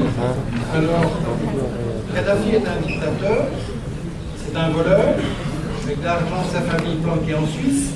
C'était aussi le copain de Sarko, de Berlusconi et de tous les gens qui espéraient faire du fric avec, contre son peuple. Mais d'un autre côté, c'est pas entièrement une marionnette comme l'étaient Ben Ali et Moubarak. C'est quelqu'un qui a nationalisé le pétrole libyen et ça ne plaisait pas aux multinationales. C'est quelqu'un qui a soutenu les Palestiniens et ça ne plaisait pas à nos dirigeants. Et c'est quelqu'un qui a été jugé pas entièrement fiable. Et donc, il faut se demander pourquoi on veut se débarrasser de lui. Alors, qu'il y ait un soulèvement populaire, c'est une chose. Qu'il y ait aussi des groupes armés et financés depuis un certain temps par les États-Unis et la Grande-Bretagne, comme on en a eu les preuves, c'est une autre chose. Et quand vous dites on ne peut pas à un insurgé demander son pédigré, non, mais on peut quand même demander s'il est payé par la CIA et s'il reçoit ses armements des États-Unis depuis longtemps. Et je crois que ce n'est pas l'intérêt du peuple libyen de voir que son soulèvement et sa révolution, qui, comme l'a dit Tariq, pour l'ensemble des révolutions n'est qu'un début, soit confisqué par les États-Unis. Je voudrais juste rappeler qu'on nous a dit les mêmes choses, à savoir que les États-Unis devaient faire une intervention humanitaire en Irak, en Afghanistan et un peu partout. Est-ce que ça va mieux pour les peuples de là-bas? Quelle est la situation vraiment? La situation est pire, et en fait, la seule raison pour laquelle les États-Unis veulent intervenir là-bas, c'est qu'il s'agit bien de contrôler le pétrole libyen et l'ensemble du pétrole du Moyen-Orient, qui est une source de profit énorme, qui est un moyen de contrôler les rivaux et de rester la superpuissance qui domine le monde. En plus, comme l'a dit Tariq, les rapports de force dans le monde sont en train de changer, les USA déclinent, il y a une relation tout à fait différente entre l'Amérique latine, l'Afrique, le Moyen-Orient et la Chine, et toutes ces relations sud-sud font penser qu'il y a un déclin tout à fait possible de l'Empire américain, qu'il arrive et que, moi j'espère qu'il s'accélère. Et donc, il n'y a pas une démocratie européenne qui devrait être plus ou moins meilleure. Il y a d'un côté, elle n'est pas du côté des peuples, oui, dans les multinationales et entre Obama et Bush d'une part, et les peuples qui sont bombardés, oui, je dis qu'il y a les bons et les méchants. Vous pouvez me traiter de polémiste, ça ne me fait rien. Je prends parti contre les gens qui exploitent les peuples, qui organisent. Écoutez, je vous ai pas interrompu. Donc, Sarkozy, il est courageux parce qu'il est intervenu en Libye. C'est naïf ou quoi? Sarko est le copain et le protecteur des pires dictateurs en Afrique et vous pensez qu'il va faire une intervention humanitaire là-bas?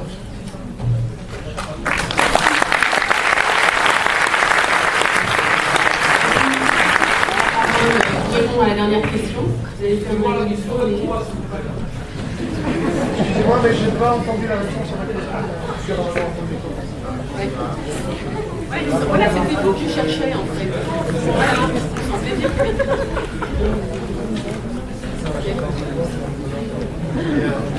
Ce micro-là, il faut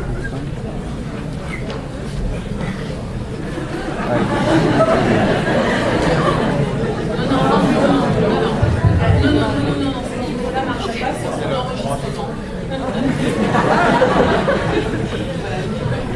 Je suis désolé.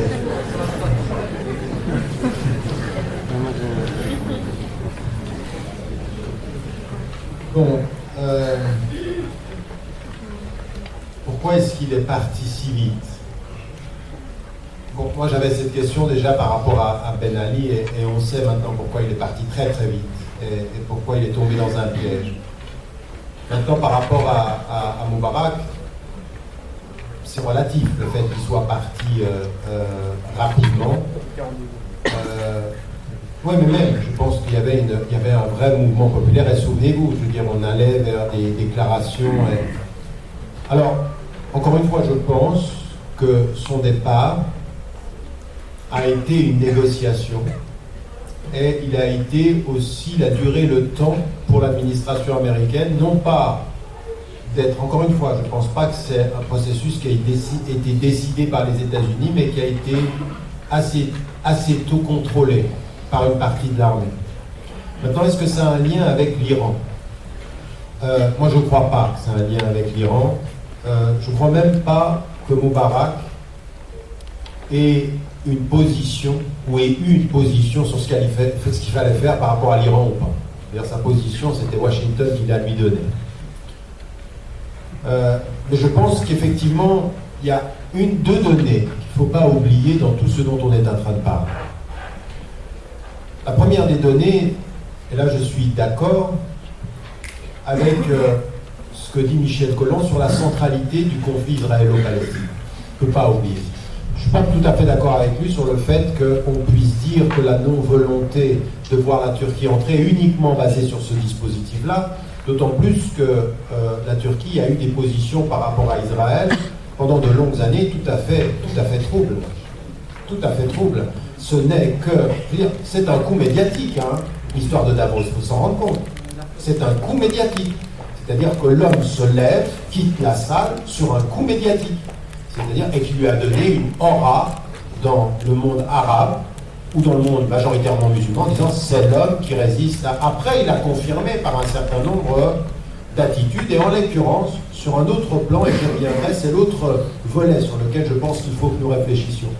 Et il y a une chose qui est, à mon sens, pas contradictoire, c'est que autant il est vrai qu'un certain nombre de pays européens, de gouvernements, ou même de parlementaires, ont très peur de la Turquie parce que c'est un pays majoritairement musulman, je crois que ça, on ne peut pas ne pas le reconnaître, ça n'est pas en contradiction avec l'autre pan, c'est-à-dire, effectivement, il y a aujourd'hui dans la politique européenne, et sur un certain nombre de pays européens, dont la France au premier chef, moi j'ai pu rencontrer des gaullistes de la première époque, vous saviez, ils avaient une politique un peu plus pro-arabe, qui nous disent c'est fini, la France est alignée sur la position sioniste et américaine du lobby sioniste aux États-Unis. Et donc ça c'est une position, je dis encore une fois, moi je suis d'accord, un homme qui est capable de dire au ministre de la Culture israélien combien de temps vous faut-il pour finir le travail à Gaza, c'est quelqu'un qui ne se préoccupe pas de la dignité du sang arabe. C'est le même homme. C'est lui qui a dit ça quand on bombardait des civils à Gaza. Et donc il y a une politique ici qui a été aussi qui est tout à fait liée au conflit. Et je pense que sa politique par rapport au silence sur la Tunisie, aux hésitations par rapport à l'Égypte, mais par rapport à une claire un clair positionnement sur la Libye, ce n'est pas uniquement des positions qui sont liées aux droits humains, c'est clairement des positions géostratégiques et qui sont liées à la question israélo-palestinienne. Mais pas seulement, il y a un troisième élément ici, qui a joué aussi dans la façon dont on a analysé la question de Bahreïn sur les chiites sunnites et Irak, c'est l'Iran. La question iranienne, il faut vraiment... Alors, c'est pour ça que je ne pense pas qu'il y a l'idée maintenant de bombarder l'Iran, mais de faire un travail de l'intérieur, de mobilisation, d'isolement, de faire jouer à l'Iran ce rôle du diable qui va mobiliser les chiites ou qui va diviser le monde musulman et qui est anti-occidental comme il est anti-israélien, et que l'Europe de ce point de vue-là est aussi jouée malheureusement dans le suivisme par rapport aux Américains. Il est clair, je veux dire, on le sait aujourd'hui, la politique américaine vis-à-vis de l'Iran est tout à fait liée et influencée par le lobby de l'AIPAC, qui sont des pro-israéliens, et pour eux, c'est le diable. Et donc, on a voulu, encore une fois, moi je suis un critique du régime, et je pense qu'il faut absolument que ce régime se réforme et qu'il s'ouvre. Mais clairement, du point de vue même de... Mais ça date pas de maintenant. Moi, je le dis depuis 1979 qu'il y a un véritable problème dans la façon d'avoir pensé le référentiel islamique. Mais nul ne peut non plus en arriver à un point de dire que même les processus de démocratie en Iran, ils ont été beaucoup plus ouverts que ne l'a jamais été l'Égypte ou la Tunisie, ou beaucoup plus depuis 1979. Maintenant, il y a des vraies fermetures, il y a des vraies questions qu'il faut poser, mais qu'on ne vienne pas nous dire que c'est au nom de la démocratie qu'on aurait soutenu l'Égypte et contre la dictature qu'on s'oppose à l'Iran. Il y a clairement une position ici qu'il faut dire de tous les pays arabes, de toutes les traditions islamiques aujourd'hui à travers le monde. Ceux qui, dans les dernières années, ont montré la plus grande résistance à la politique israélienne sont des musulmans de tradition chiite claire. C'est vrai en Iran et c'est vrai au Liban. C'est clair. C'est-à-dire qu'à un moment donné, même les sunnites ont eu peur de l'influence chiite en disant ils sont tellement clairs sur Israël et les gouvernants sunnites tellement lâches qu'en face du courage chiite et de la lâcheté sunnite, en langage populaire, il n'y a pas photo. Mais c'est vrai. Mais moi, j'ai participé à des séances avec des ulama qui vous disent c'est la question israélienne qui va se retourner contre nous maintenant. Parce que nos gouvernements sont des lâches. C'est-à-dire qu'ils comprenaient l'attraction populaire vis-à-vis du chiisme parce que vous avez à un moment donné quelqu'un qui, au Liban, dit à Israël, venez, on vous attend. Ils les ont attendus et ils ont gagné. Ils ont gagné. La réalité, c'est que sur la question de l'Israël qui allait massacrer le Hezbollah, ils ont gagné. Et donc, Hezbollah devient des extrémistes et des gens avec lesquels on ne discute pas. Donc je crois que toutes ces données-là, il faut vraiment les... C'est pour ça que je vous réponds avec un peu de... Il faut vraiment en tenir compte parce que ce sont des données... Je ne vois pas aujourd'hui qu'on ait bombardé l'Iran, mais je pense qu'il y a une vraie instrumentalisation de ce pays et que les premiers qui instrumentalisent ce pays-là, aujourd'hui, sont les pro-israéliens aux États-Unis comme en Europe. Et que, encore une fois, ça ne veut pas dire qu'il ne faille pas être critique, il faut l'être, et il faut l'être profondément, mais il ne faut pas être naïf. Une espèce de campagne sur l'Iran, et puis après, je vous dis attention, le Hamas, groupement terroriste, est en lien direct avec l'Iran, qui est en lien direct avec les gens du Bahreïn, alors après on vous fait une espèce d'international de la résistance, qui serait quoi? Les seuls qui seraient anti la politique israélienne seraient des radicaux islamistes. Chiites, mais avec quelques liens, là on oublie, Hamas ça sera chiite pour quelques temps. Allez, vous voyez ce que je veux dire, mais on est là, on est dans ce type d'analyse-là. Voilà, c'était ça que je voulais. J'avais juste un petit sur l'Égypte, que je donne l'impression d'éviter la question. Moi, je n'ai pas la nationalité égyptienne. Alors, je veux dire franchement, là, à l'heure qu'il est, moi, ça fait 17 17 ans que je ne peux pas rentrer en Libye, 16 ans que je ne peux pas rentrer en Tunisie, et maintenant 16 ans que je ne peux pas rentrer en Égypte.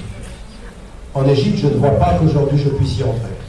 Pour moi, aujourd'hui, c'est une situation qui reste extrêmement dangereuse. Je vais aller en Tunisie, Inch'Allah, dans peu de temps. En Tunisie, je vais y aller. Mais l'Égypte, c'est un peu dangereux. Maintenant, j'ai aucun rôle et absolument aucune leçon à donner. Moi, si j'y vais, c'est pour aller prier sur la tombe de mon père. Voilà.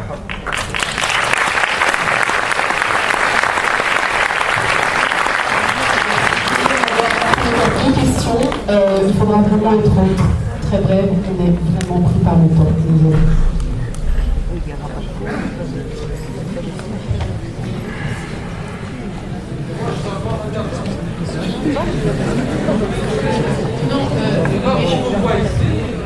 Pardon? Pardon? Oui, mais... tous les 5 ans. Vous pouvez tous les 5 ans. Non, mais je ne vous ai pas oublié, j'ai justement dit qu'il y avait la jeune fille ici, puis ensuite vous. Ne vous inquiétez pas, vous allez avoir la parole.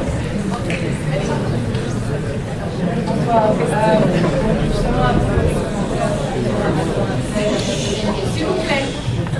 S'il vous plaît. J'aimerais poser une question qui s'adresse à M. Collomb et Mme Durand. Concernant donc, les actions que sont en train de prendre les Nations Unies pour comprendre des actions militaires contre la Libye, si rapidement, après quelques jours seulement après que la situation en Libye ait commencé, la Belgique aujourd'hui a voté unanimement au Parlement pour cette mesure. Qu'en est de quelle est la situation? Quand est-ce qu'ils vont prendre une mesure concernant Israël? Ça fait 60 ans, plus de 60 ans, que la situation est si pas pire là-bas et ça traîne. Donc je voulais juste savoir votre opinion. Merci. Monsieur, vous nous posez votre question? Allez-y, on gagne du temps.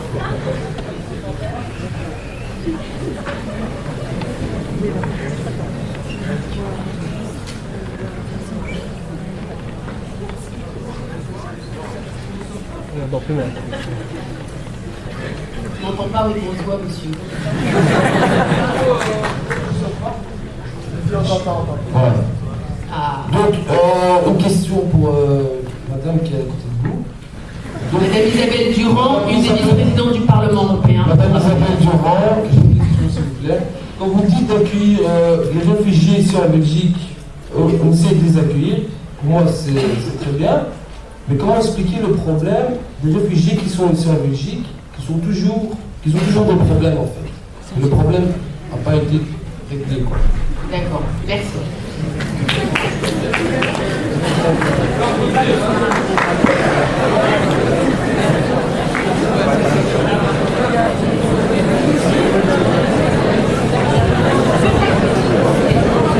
D'abord, en réponse à la demoiselle ou la dame qui est devant moi, je pose la question sur est-ce qu'il n'y a pas deux poids, deux mesures? D'un côté, on est prêt à intervenir en Libye presque en 24 heures ou en 48 heures, et de l'autre, on n'intervient pas en Israël, alors qu'on sait que depuis des années, il se passe des choses qui sont quand même difficilement acceptables. Bon, évidemment qu'il y a deux poids, deux mesures. On est bien d'accord, même si les situations ne sont pas comparables, il y a néanmoins une violation permanente, la colonisation, enfin il ne faut pas faire un dessin, la violation est permanente et les sanctions sont faibles, voire nulles. Et de l'autre côté, c'est vrai, là on est dans une logique aussi d'insurgés qui risquent de voir revenir le dictateur. Donc moi je soutiens évidemment à l'intervention, et je suis d'accord avec vous qu'il y a deux poids, deux mesures. On l'a suffisamment dit, on l'a expliqué, à la fois la puissance d'Israël, ou en tout cas du gouvernement israélien. Moi j'aime bien toujours qu'on ajoute du gouvernement israélien, parce que je pense qu'il y a aussi une pensée unique en Israël qui empêche les gens, des Israéliens, de se positionner beaucoup plus clairement en alliance pour la reconnaissance d'un État palestinien. Mais c'est vrai, l'action du gouvernement israélien, le soutien qu'il a, aboutit à une politique de deux poids, deux mesures, qui n'est pas juste, je suis bien d'accord avec vous, même si je soutiens qu'on aille vite en Libye, parce que la situation est dramatique. Ce sera trop tard après 48 heures. Sur la deuxième question, là, comme on posait là au-dessus, sur la question des réfugiés, Alors il est vrai, je dis on doit accepter les réfugiés. Pourquoi? Parce que tout simplement, là encore, il y a des dispositions légales de protection subsidiaire pour des gens mis en danger qui demandent une application des textes. Alors c'est vrai que par ailleurs, il y a une série de gens qui sont assez, je dirais, mal reçus, c'est le moins qu'on puisse dire, dans leur demande d'asile, dans la façon dont aujourd'hui ils sont accueillis ou pas dans des centres, etc., pour la Belgique, mais aussi dans d'autres pays. On le sait, en Grèce, l'accueil des réfugiés est absolument scandaleux. Ils ont été condamnés par la Cour de justice européenne. Donc quand je dis c'est l'accueil dans le respect des règles et dans le respect du droit de ces personnes à être accueillies jusqu'à ce qu'on statue sur leur sort. Et en tout cas, la protection subsidiaire, c'est une obligation normale dans le cadre des conventions existantes. On devrait les appliquer. Ok, merci.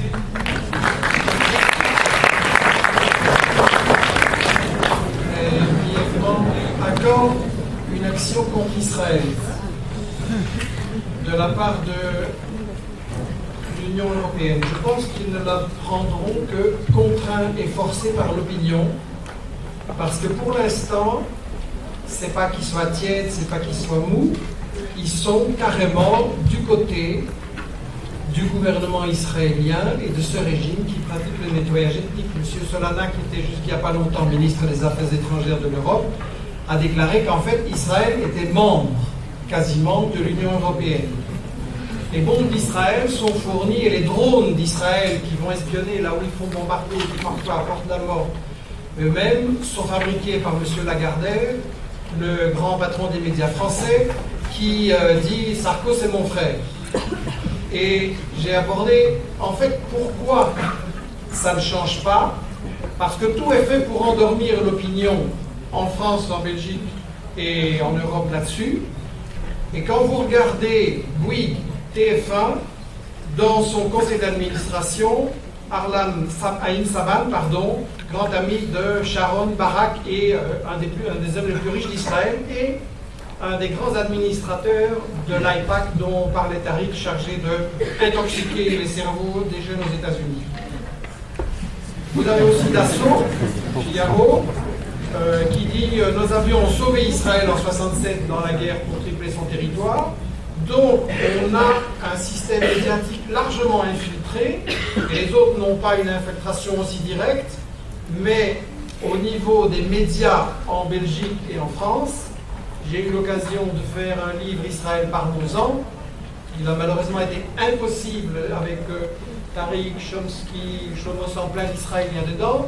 Il a malheureusement été impossible d'en parler une seconde à la télé ou une minute dans des journaux comme Le Soir, La Libre et compagnie, ou les équivalents français, parce qu'il y a un tabou, on ne peut pas en parler. L'opinion non arabo-musulmane n'a pas le droit de savoir qu'Israël est une dictature, que c'est du colonialisme et qu'on le protège pour la raison du fric.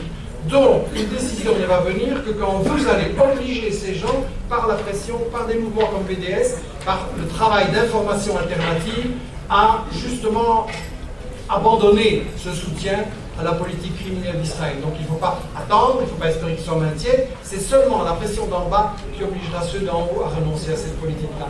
Pour ça, j'ai diffusé hier un texte disant « S'informer, c'est la clé », un appel justement à ce que chacun d'entre nous peut faire pour contrer cette désinformation qui est organisée par le système des médias. Je peux insister avec ça, je ne dis pas que tous les journalistes sont malhonnêtes, il y a beaucoup de journalistes qui essayent, qui refusent de parler de ce genre de questions, et donc c'est à nous de faire en sorte qu'on en parle quand même. Voilà.